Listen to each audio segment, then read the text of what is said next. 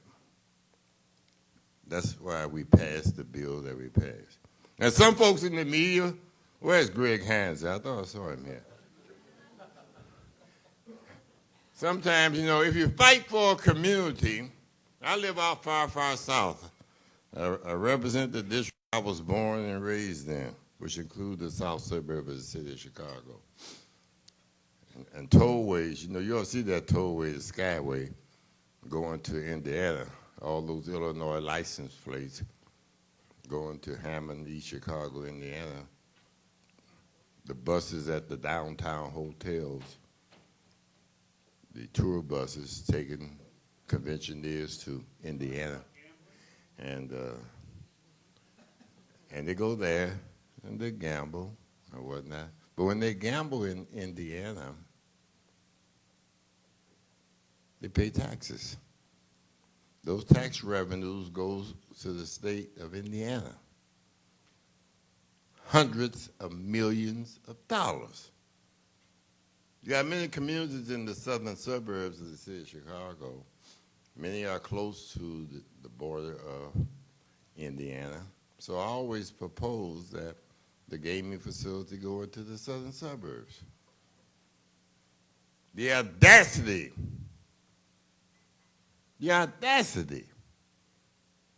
of someone to write that Jones favoring his political friends. That's ridiculous. I hope the gaming board in its infinite wisdom will look at that and say, sure, we should put the facility right next to the Indiana border. Keep Illinois dollars in Illinois. When we originally did the gaming bill, we looked at the river towns. We looked at St. Louis, so we put the gaming facility in East St. Louis. We looked at the Quad Cities right next to the Iowa border. We put the gaming facility in the Quad Cities to recapture the dollars. So what's wrong with the southern suburbs right next to the Indiana border? So that's what we were attempting to do, to recapture the dollars, not recycle the dollars that you already have, be it in the Will County, Joliet region, in Aurora, Elgin. Why recycle the dollars? Chicago is a world-class city. I love this great city. We have conventions, tourism, people who come here.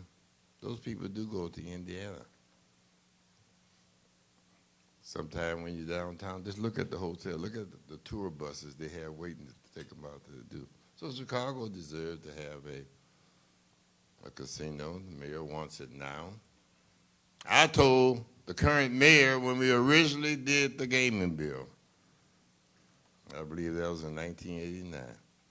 He said, I don't want it. I believe he would say, I don't want the game. No, no game. No game. I said, you better get it now while you got a chance. Because I know you may not want it today, but tomorrow is coming. Tomorrow is here. It's here. So it makes it more difficult when everyone has already gotten it. You got to fight like heck to get it. So I favor Chicago having, casino. He wanted to be publicly owned. We passed that out of the Senate. But I had to sit with Frank Watson. I tried to twist his arm, get the Republicans to change their viewpoints on gaming. Same thing with the governor. And the governor opposed to gaming. And I say it's already here. The moral issues have already been established. And I recall years ago, the Baptist organization came out against gaming. Then they had that convention in Las Vegas.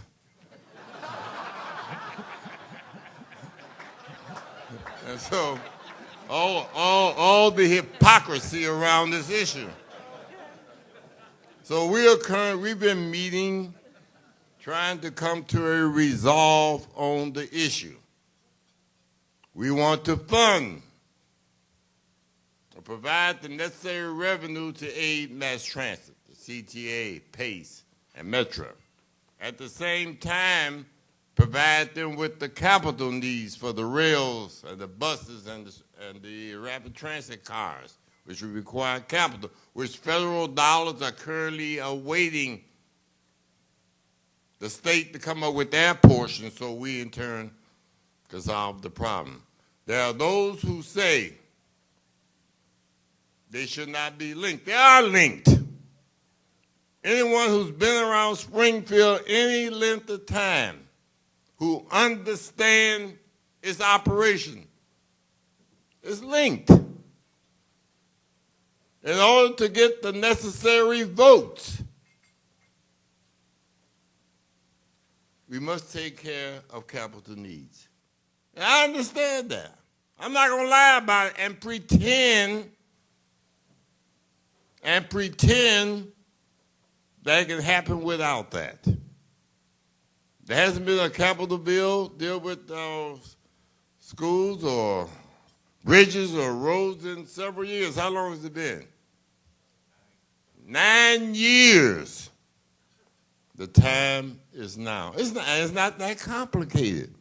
Anytime Frank Watson and I, the Republican leader of the Senate, and I can sit down, along with the governor, and put together a package that we agree on and pass it, it's simple. The House should have followed suit. It should have followed suit. All the years we've been there in Springfield, of all the thousands of bills that we passed, I have yet to see the perfect bill. It was not a perfect piece of legislation, but if you're interested in solving the problems, then you start playing the silly games. And the silly games saying that we're going to take care of mass transit, to hell with the rest of the state. You saw what happened. Not only the Republicans, but Democrats alike in the House. They voted it down. Take care of the capital needs, we can solve this problem. We wouldn't have to go through these continuing scare tactics that come out of the RTA and CTA. Doomsday. Now, we don't want that. We want people to be assured that the transportation system will work. We want to help, even though we did not create the problem. We want to help. And in order for us to help, we must run these packages together. We must quit playing the games and pointing fingers and blaming. Our great caucus chair from Lake County just walked in, Senator Terry Link. But we want to help. And we've been working diligently over the past several weeks, attempting to come up with a package that is amenable to all. And the structure of the gaming board, where the dollars are going to go, is something that we are working on. But you can't sit on the damn sideline and throw rocks. You must be part of the solution and not part of the problem. And when Huberman appeared before the Senate Exec Committee, I told him that. I did not appreciate your running ads in local newspaper on radio blaming the legislature for the fiscal condition of the CTA. We did not create the problem. We want to help, but we did not create the problem. And I believe you owe everyone an apology for doing such. The Chicago area legislators are just as anxious as the officials at CTA to come up with a solution to get it done. But they do recognize that it takes votes. And you can't hold a gun to a person's head from Macoupin County or one of those southern regions of this state, or central Illinois, or Peoria, say, you got to vote for this.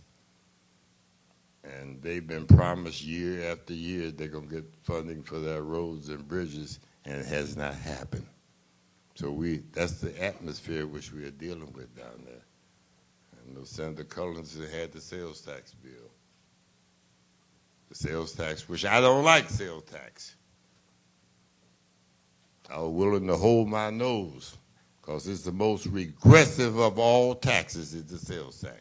The same poor people we talk about riding mass transit, you're going to tax them the same rate you're going to tax that wealthy person. Sales tax is a regressive tax. But we want to help. We want to help. And we will get the job done, hopefully over the next week or two. We will get it done. And I think those officials at the gaming board has done an outstanding job over the years that they've been in place. And there are other issues we've got to work on, which we hope we will come to a resolve. So with that, I'll leave here and go back to work with my other colleagues to attempt to get legislation drafted where we'll be able to pass. Since this has been a full-time legislature, many of our members had delayed their vacations with their families. Many have gone away.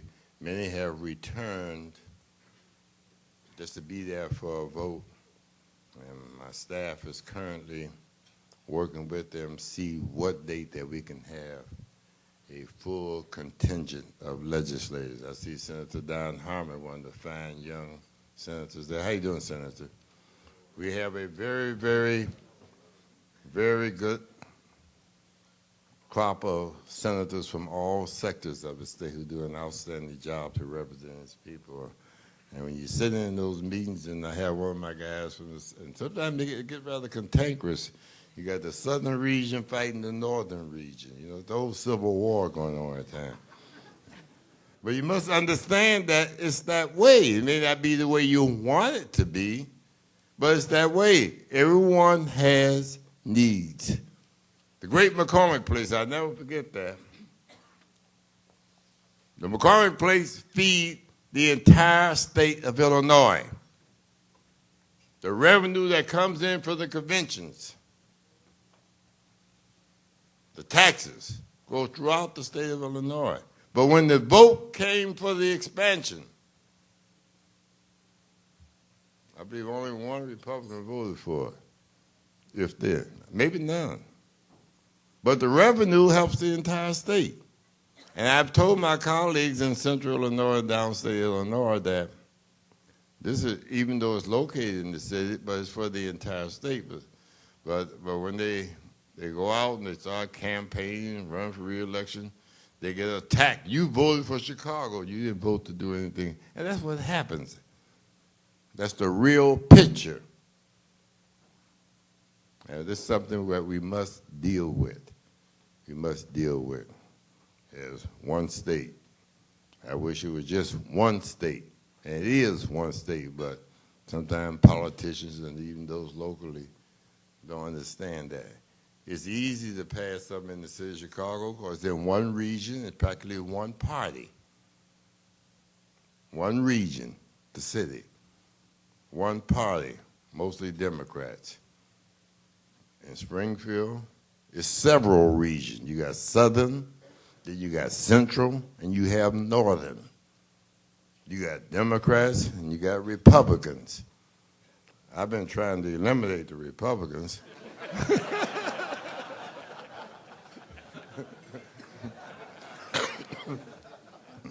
But I haven't been quite successful getting rid of all of them.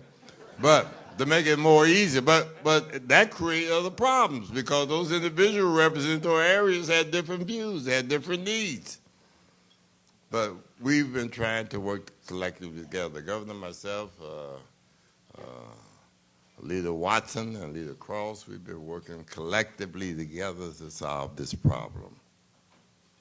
Collectively together. And sometimes individuals want to stand out on their own, but it's going to take a team effort to get this done. And hopefully, over the next week or two, we'll come to a resolve and it'll be done. So with that, I will attempt to answer all those tough questions that any of you may have.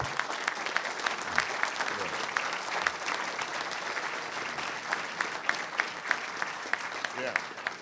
There's a microphone over there for everybody except Alderman Clark. You can speak for them. Your voice, Gary. Go ahead. I have two questions. Yes. They're not nice questions. Your questions are never that nice. Go ahead. Number one, you realize that if the Democrats don't get together and solve these problems, the Republicans in the next election will say, you know what? The Democrats don't know how to run the state.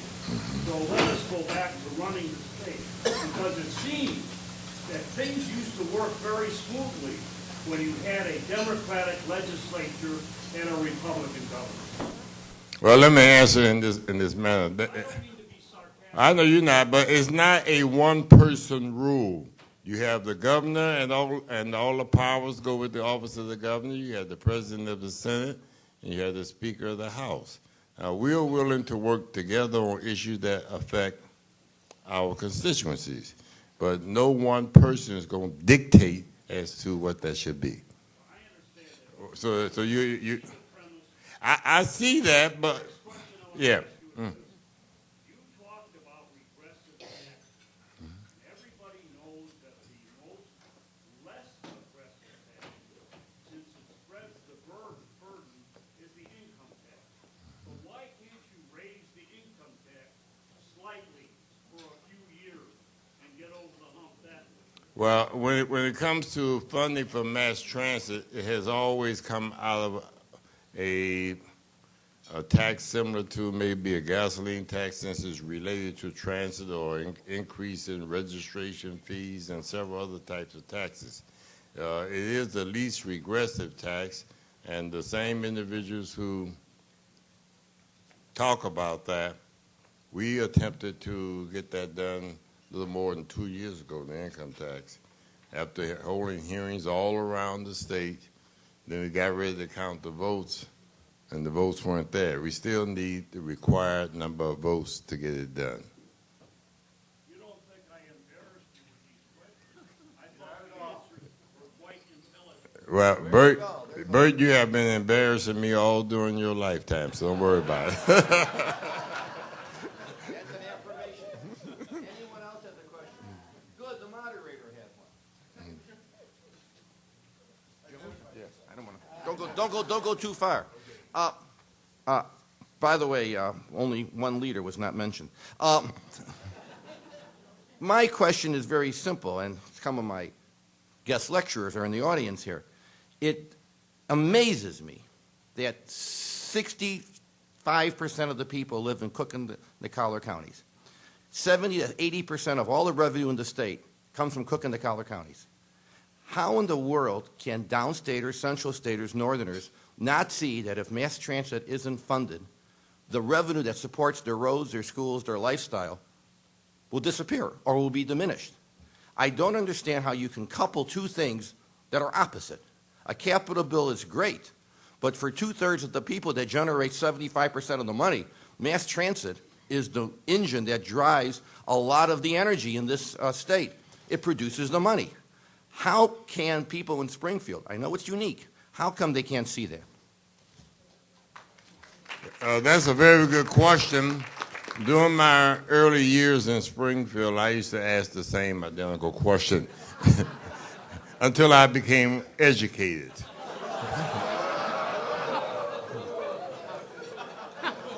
I understand the Cook County Northern Region is the economic engine that drives the state of Illinois. In the small towns and villages in central and southern Illinois, the revenue that comes out of this region really have fun and take care of them.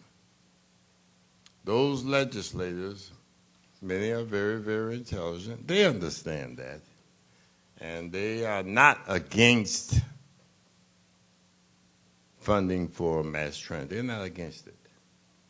But they are looking at the next election.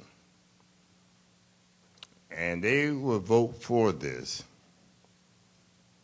And their opponent, through the mailers and whatever they use, telephone, this legislator voted to take care of Chicago, even though it's our own taxes we're using, but he did not vote to take care of this road that you've been fighting to get paved or constructed.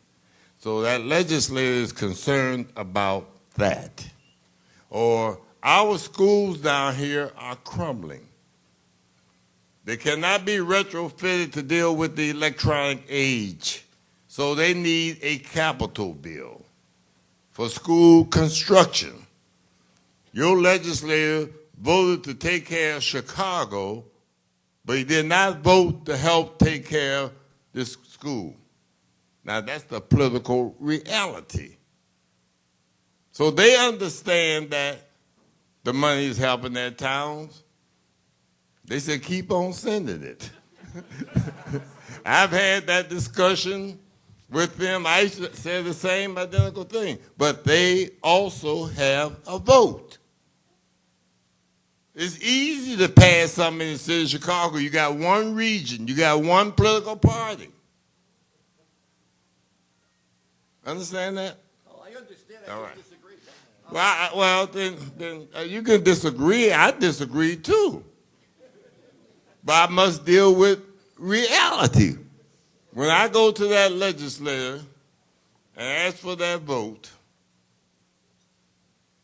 Where's mine? But you're assuming that both of those issues are together. You have one part of the region that's willing to tax itself. It won't affect. Well, again, evidently, you did not hear what I said. No, no, you did not hear what I said. I said legislators downstate are not against funding for mass transit, but they are for a capital program that's going to help their region. Now, if you don't understand that, you say you're teaching this stuff?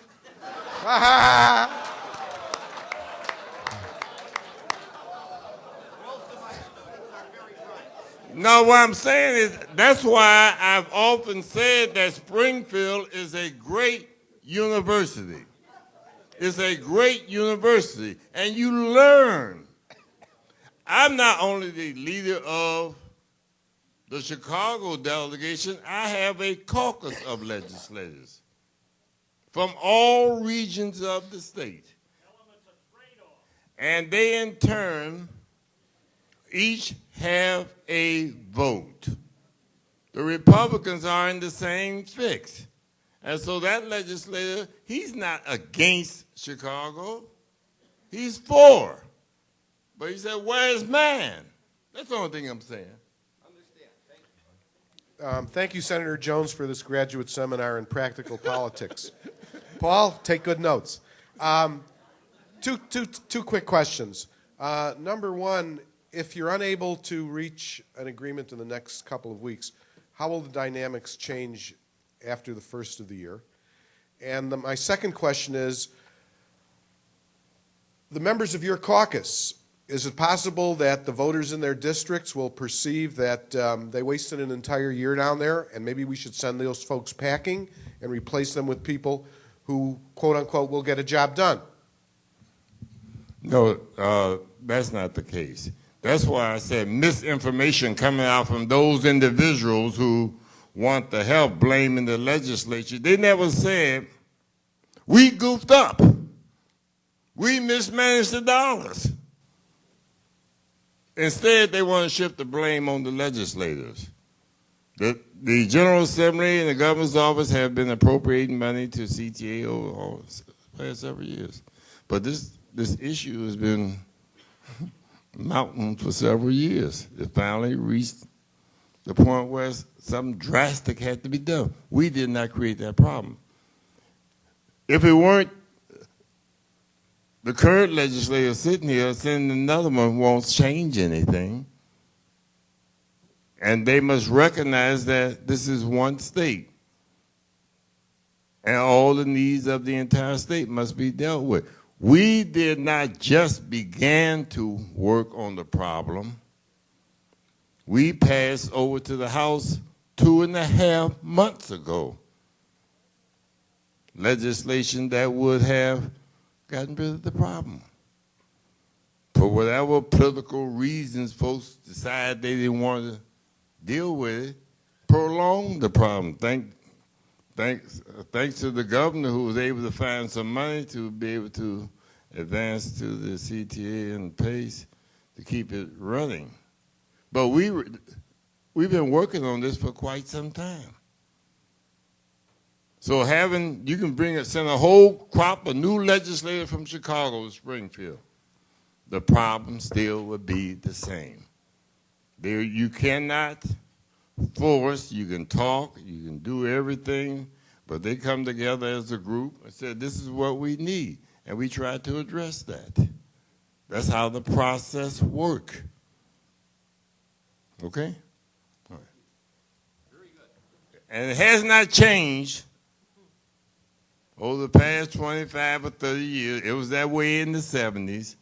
We're in the year 2007. That process is still the same. Thank you. Oops, I knocked down his note. I didn't mean it. Before we adjourn.